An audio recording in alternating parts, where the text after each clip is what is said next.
Stop looking down on American supercars and hypercars. It's time to burst some bubbles and de-pedestalize our perception of foreign-made supercars, especially when comparing them against American-built ones. The car community is filled with massive hypocrites, myself included at times. We've all been there, but it's time to also move on from there. Chances are, every video game you've played, every poster you ever saw, and every magazine you read in the mid-2000s has featured the twin-turbo version of the Saleen S7.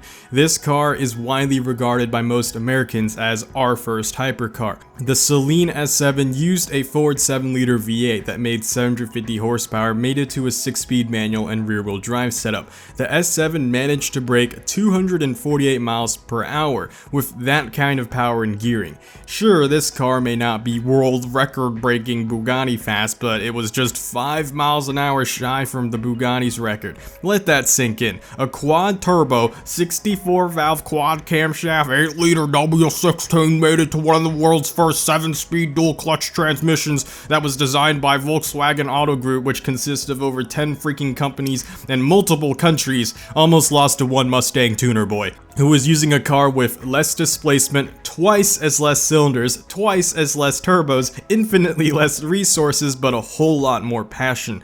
In spite of this, his car was met with sighs as people simply proclaimed, "Oh, it's just a Ford kit car, oh, it's just a stretched McLaren F1 lookalike." The early Bugatti Veyron, by the way, used a Volkswagen-made and Volkswagen-engineered W engine. In fact, almost all the engineering was done in-house by Volkswagen because they were using previous W engines they made, like the W12, from their Nardo concept, as well as earlier W8s even. And keep in mind, Volkswagen isn't like some luxury high-end brand, you know? It's just Volkswagen. This is like the American equivalent of Ford or the Japanese equivalent of like Honda. Yet no one says anything. Not a single soul bats an eye when we're told that the Bugatti has a Volkswagen engine. Yet everyone loses their mind when they hear that an American hypercar has a Ford engine.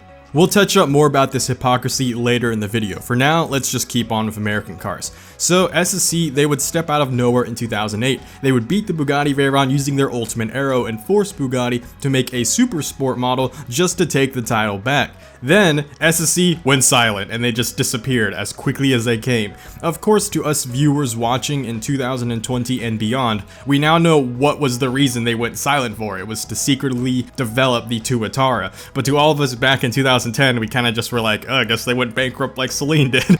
So during that silence, we were desperate, we were hopeful and constantly waiting once again for an American company to try, to which we did try, except with a lot of help from Britain. The American-British Hennessy Venom GT would be released in 2013, except this time, it would actually successfully dethrone the Bugatti Supersport. I respect Bugatti and always will, but it's foolish to say that snobbery isn't part of their brand. So when you're talking about the absolute Goliath that Bugatti is, with all the resources they have access to, all the companies they have access to, I find myself in acceptance that, oh, well, they're gonna get the record back. They always will because they're that Goliath. But when they do, I'm not gonna be impressed because it's the expected result, which is why it's so much more fun to watch David kill the Goliath. Even if it's only temporary, even if the Goliath does resurrect, it's always fun to watch another David come and try to take down the Goliath once again. The Venom GT, on the other hand, did not have such infinite resources. The engine is made in Bowling Green, Kentucky. The transmission is made by Ford. The chassis is made in Hethel, England. The body and interior is made by Lotus in Britain. And finally, the car is assembled and tuned in Houston, Texas. So when you think about this, it only took 2 countries, 4 companies, and a crazy passionate tuner, who also had some dark history in the past, in Texas to dethrone the world's fastest car. This also wouldn't be the first time America and Great Britain had to team up to save France from a German takeover. Even so, it was still met with the same, "It's just a Corvette kit car, it's just the stretched Lotus." The most common reoccurring insult is that because American supercars and hypercars don't feature built-in-house engines with enough luxury features, they're considered kit cars. And the reality is, Europe makes a lot of quote-unquote, but according to their own insult that they've made for us, they also make kit cars too, according to their own freaking definition.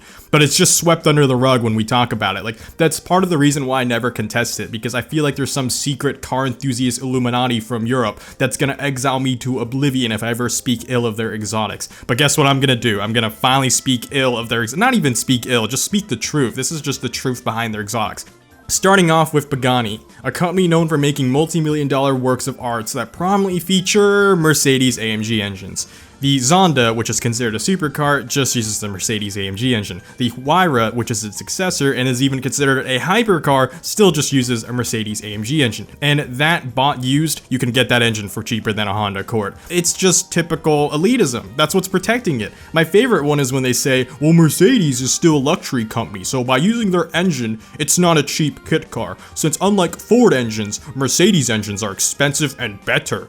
It's almost like these people forget that for every base model Ford filled with cheap plastic, there's also a base model Mercedes filled with cheap plastic. And for every high-end Mercedes, there's also a high-end Ford. And before you start laughing, lest you forget, the Ford GT sits at the top of Ford's lineup. A $400,000 car, actually it starts at $400,000, it could go far higher than that. That car won GTLM in 2017. It also had a 2005 version that was ultra-tuned to 300 miles per hour. I'd like to see a Mercedes try that. And also, with the first generation GT40s, they brought Ferrari to their knees in the 60s for 4 years in a row. So don't even try to tell me that Ford doesn't know what they're doing when it comes to making a high-end car. And before you even have a chance to start a war in the comments, let me barrage you with even more examples to instantly debunk this stupid kit car argument used against American cars. As mentioned earlier, the Pagani Zonda does not use a built-in-house engine, it's from Mercedes. The British McLaren F1 also does not use a built-in-house engine, it's made by BMW V12. It is modified by McLaren, but most of it is from BMW. In fact, I'm pretty sure it's still written on the engine if you actually go looking for it.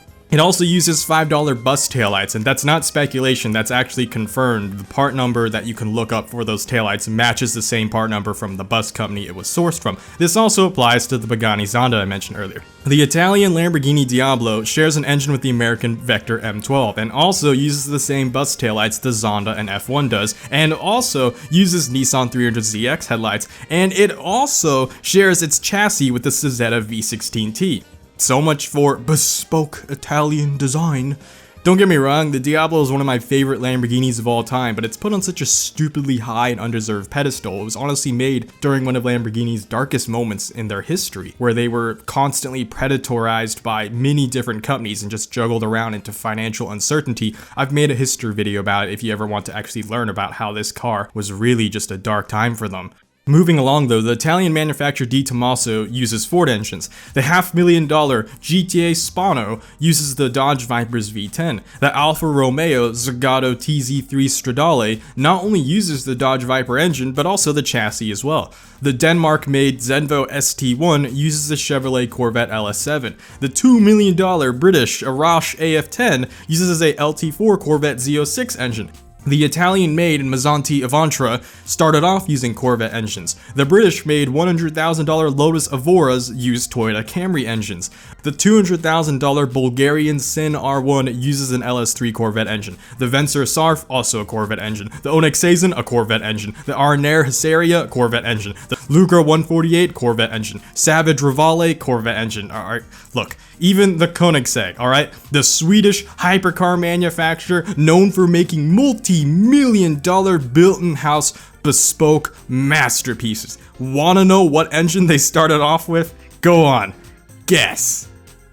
It was a Ford engine, but not just any Ford engine, it was a 4.6 modular V8 that can be found in the $4,000 Crown Victoria that is sitting in your grandma's driveway. Koenigsegg just bored it out to 4.7 liters, built its internals, and turbocharged it from there. The major difference being Christian von Koenigsegg isn't scared to hide his humble beginnings. In fact, if you look on the legacy page of the CC8S, it even just proudly admits, hey, I used the Ford modular V8. He's the type of person where he loves visualizing his progress that he's made in his life. He's like, hey, I started here, but look at where I'm at now. And honestly, to all the elitists watching, just tell me, do you feel it?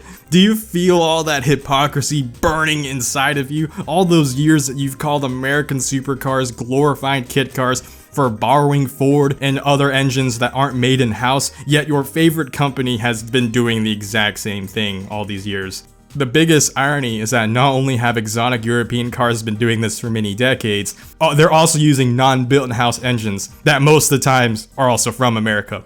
So to all the fanboys who scoff and say, the Corvette isn't a supercar, only to have me showcase in this video that the Corvette can just throw an Uno reverse card back and be like, well then your favorite car isn't either, since it's just a kit car form of me.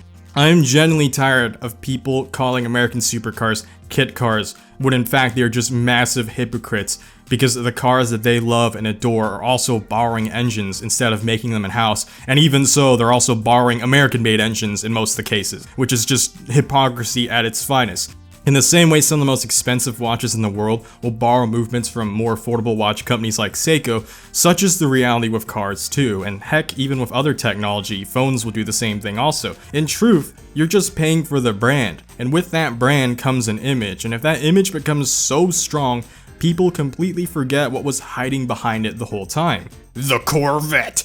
The Corvette is behind everything. Jets are Corvette powered, lawnmowers are Corvette powered, your house is Corvette powered, entire cities are secretly powered by Corvettes, even your dog is Corvette powered, alien civilizations are powered by Corvettes. Is the Earth flat? No, it's a Corvette. Before the Corvette was made in 1953, the world didn't even exist. It was all just a perpetual state of suspension until the Corvette was released. Even your Corvette. I'm a Corvette. Everything's a Corvette. Everything always has been a Corvette. Wait, it's all Corvette. Always has been.